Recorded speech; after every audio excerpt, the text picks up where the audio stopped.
Over the past 2 weeks, some of the largest companies in the United States have reported earnings. These companies are stocks that are held within Incline Wealth Advisors' equity portfolio. So after listening to these earnings calls, I'll provide you with a quick recap and some of the highlights from this past earnings season. So first and foremost, we'll start with the companies that saw their stocks appreciate after their earnings calls were announced. Those stocks include Amazon, Apple, Google, Microsoft, and ExxonMobil.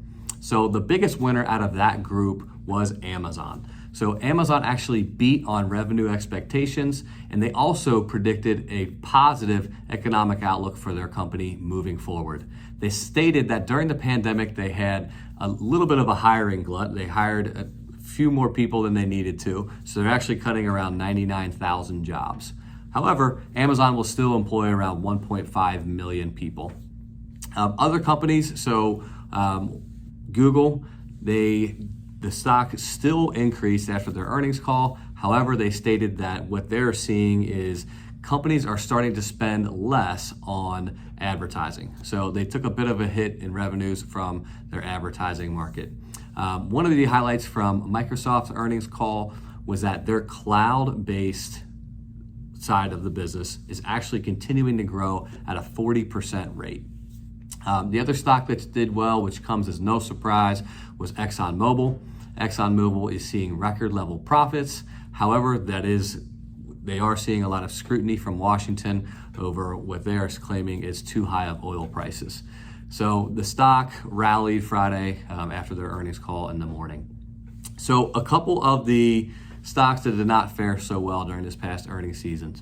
JP Morgan Chase. So Jamie Dimon was rather spirited, and during the Q&A session during his earnings call, he stated a lot of the headwinds that we are facing in the economy, which obviously include the war in Ukraine, inflation costs, and he also laid into the Federal Reserve stress test and the capital requirements that are involved for their company.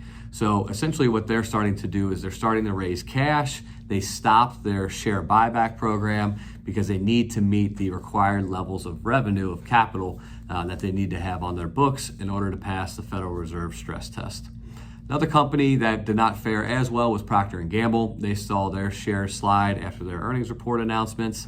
What they stated was the inflation costs, rise of commodity prices has actually led to lower than expected profits for them. However, their revenue expectations did exceed. However, they still saw their stock start to decrease based off of sort of their economic outlook. So like I mentioned, just wanted to keep you informed. These are some positions that are held within Incline Wealth's equity portfolio. If you have any questions or would love any follow-up, I will write a longer explanation of what I listened to and what I took away from this quarter's earnings reports.